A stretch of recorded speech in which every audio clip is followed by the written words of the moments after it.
Sometimes it's a boss, and sometimes it's a striker who says, you can't do it, you're not good enough, don't even try, have your stuff in your hand. Same thing happened in Hollywood. The most important thing is to be what I was and be tomorrow and that's real.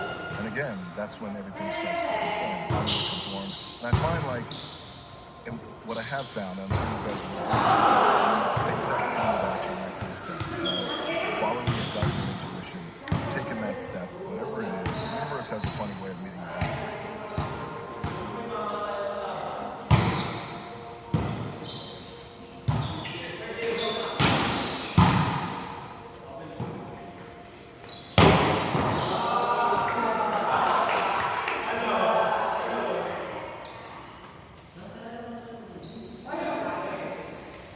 My number one competition is me. It's always you versus you. You have to work hard. Everybody in this room knows if it's worth something to you, you've got to put in the effort. And I always like to say, it's the work we put in when nobody's watching that really matters. You versus you. You got to be the one to get up every morning, be disciplined, put in the consistent daily hard work because that gains success. Because my old man taught me that. You got to get your ass in the game. How hard do I work? I work hard. You have a insane schedule. 4 o'clock in the morning, I wake up. 4:30, 4:45, I'm doing some sort of cardio. It's still dark outside. I do this, and then I'll have breakfast, and then I will go gym for about an hour, and then I'll go to set. I'm not gonna be the baddest motherfucker. Why? You gotta be the hardest worker in the room. And that's the opportunity out there. What I have found is that when you take that kind of action, that kind of step of following your gut and your intuition, taking that step, whatever it is, the universe has a funny way of meeting you halfway. Realize there's more, and think more. Think more. You don't have to do just this. Man, the work ethic, the drive, that hunger to compete, it never goes away. The person I compete with most is just me. It's you versus you. I can trace back my work ethic to, we had a little efficiency apartment in Hawaii, and we were evicted out of there, couldn't pay the rent. The rent was $280 a month. Eventually got kicked out. When we got kicked out, I was 15 years old. I'll never forget it. I was standing there at the door, there was the notice. In that moment, I saw my mom crying, and that kind of pain really impacted me. And I thought then, I want to do everything that I can to make sure I never like this again, and make sure that she's never this upset. I didn't even know what that meant at 15 years old. It just meant I have to work. I have to work. I have to do something with my own two hands. This is the stuff that we can control. We control the controllables, as we say. The other part is a competitive nature that is in my DNA and it's in my blood, where I love the competition. I love to win. I also love to learn. I say I love to learn.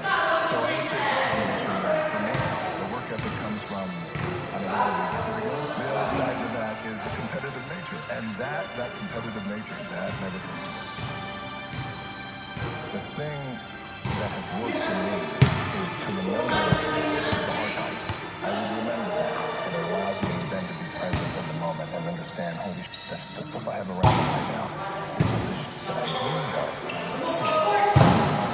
For me, the drive just comes from wanting to do more. I'm really lucky and fortunate over the years to have accomplished what I've been able to accomplish, but again, the hunger doesn't go away. I like to say I got a full plate, but I can always make room for the stuff I love. When I wake up in the morning, I have got to be running towards the thing that I want to do, and not walking towards it. I really don't feel like doing this. I've got to be running to it. And I realize that if I'm able to do that, get up in the morning and run to it, then I'm in that place of joy and happiness. It's a grind that we love and sink our teeth into and just go and get after it. Because I've worked hard to get here. Whatever it is that you want to do, you've got to get after it. You've got to get after it. There's no substitute for hard work. Hard work always pays. Because a lot of times you go down the road and there's a phrase, you have to walk by faith, not by sight.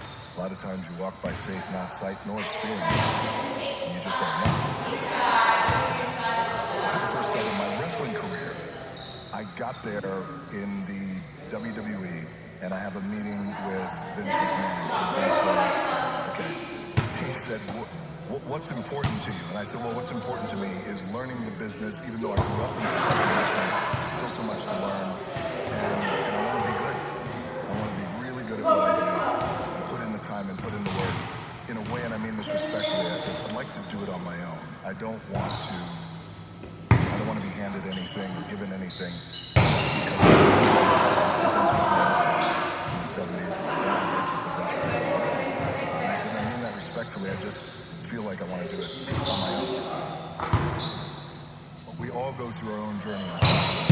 There's something I think that we all can tap into that becomes our juice. For me, bring up my old man, my dad was a professional wrestler at a time when professional wrestling, I think, wasn't as globally renowned as it is today. My dad was paycheck to paycheck kind of guy, and when I decided to get into professional wrestling, we had the biggest fight about it. And ultimately he said, look, I'm not too sure you have anything to offer. I mean, it got to that level. Along the road of life, we always have these moments that are similar moments where somebody, sometimes it's a loved one like my old man, sometimes it's a friend, sometimes it's a boss, sometimes it's a stranger who says, you can't do it, you're not good enough, don't even try, pack your stuff and go home. My back is up against this motherfucker every day. It's against the fucking wall. But it's up against this motherfucker because it's what I believe in. And when my back is against this motherfucker, then there's nowhere to go. But that way, that's it. Just because it's never been done doesn't mean it can't be done. Get your ass kicked, get back up, and swing away. When I got to Hollywood, I was coming out of the world of professional wrestling, WWE, and I was really determined, hopefully, to have a career that had longevity, and I was willing to put in the work and commit. What I realized at that time was there was a lot of naysayers and there was a lot of cynicism as I was getting into Hollywood, and I get it. It was very tricky because I was coming out of the world of professional wrestling. When I got there, a lot of people around me at that time who were part of my management team said, listen, if you really want to make it in Hollywood, and even those who weren't part of my team, you know, now looking back, I can see the chess that they were trying to play back then.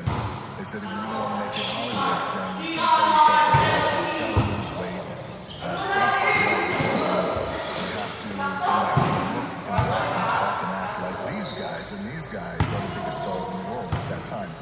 Johnny Depp, Will Smith, etc. If you don't know any better, buy into that stuff like I bought into that back then. But then you start to realize something starts to eat your head about, well, this just doesn't feel right because I'm not being authentic. So finally, I said, a few years later, I said, I can't do this anymore. I have to be myself. I said, I'd like to have the same career as these guys, only bigger and different, and I mean it respectfully. And they all looked at me like I had three heads. I'm not these guys. I'm not a Depp, I'm not a Will Smith, I'm not a George Clooney, those guys who were big stars at that time. I'm me, and the most important thing I could be is authentic. And if I do something fair, then I feel like myself. So I got to do that.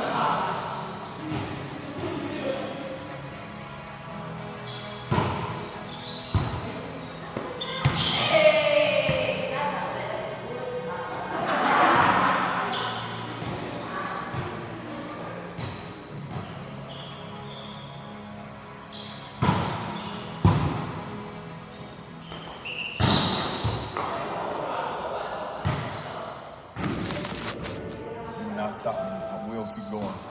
With the fifth pick in the 2003 NBA draft, the Miami Heat select Dwayne Wade from Marquette University.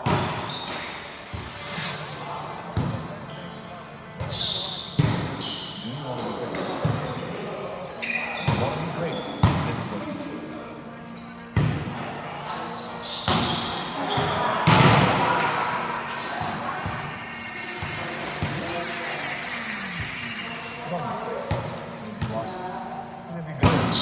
You gotta work harder. One of my greatest thing I did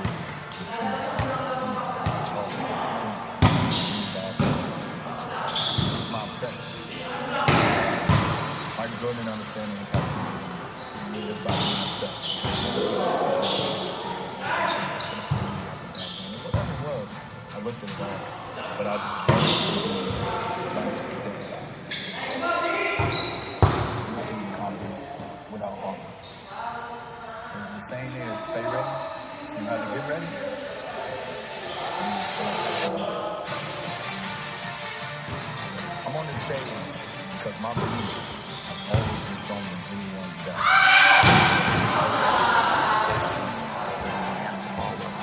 It's never about your setbacks. It's how you respond. The blows you take are food. The limitations people put on you are actually inspiration. I'm curious, what is your most proud moment? Getting drafted, because that is the moment that showed me I can be. I worked hard. I still work hard. Once I got drafted, then it really started. So close that far. For me to forever go down in history is I can do anything. Okay, I'll do all I can. Just what you like. The goal is every day to put myself first. All yesterday was, it's every day, get out of bed. And it's something that you believe in, then go ahead every day. And to me, that's consistency. It's putting enough consistent days together. And that's around.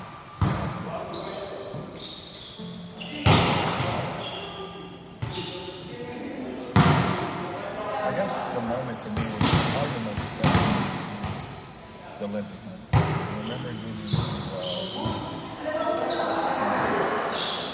Very late, we couldn't see it. So, with Bob, CP, and so we decided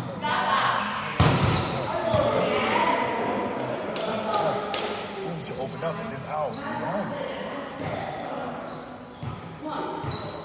And we like, yo, let's sleep. Let's get up so we can eat. So we walk over, what's up, Kobe? And Kobe walked up first. Look at us and go, I need to stop. Got my second workout. You already finished. He just finished his workout. I think he did a basketball workout on the court. I think he did a weight room workout. Before you guys got the breakfast early morning. We were only asleep for about 3 hours. Oh my God.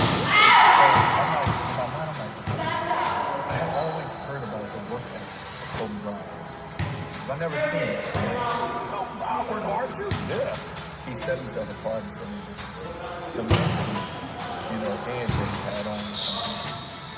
He understood that I'm playing on a team with all these great young guys trying to take the spot.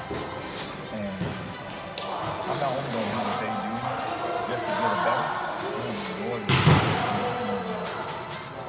just to separate myself. It was a different level. And that level made us go to a different level. In that moment of the Olympics, we're playing, we're traveling, we're practicing that. He's older than us. And to see that.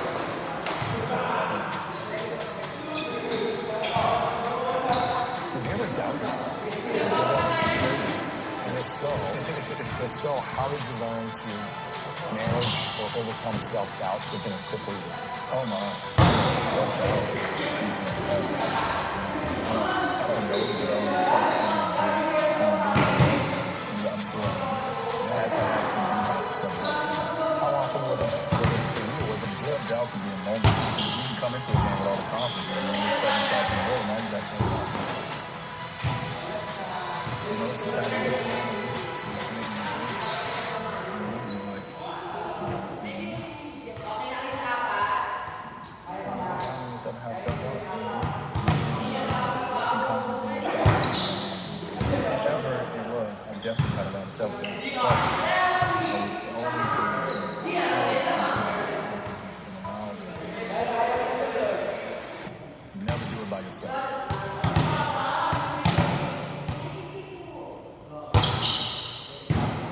Who's the most influential adult figure in your life so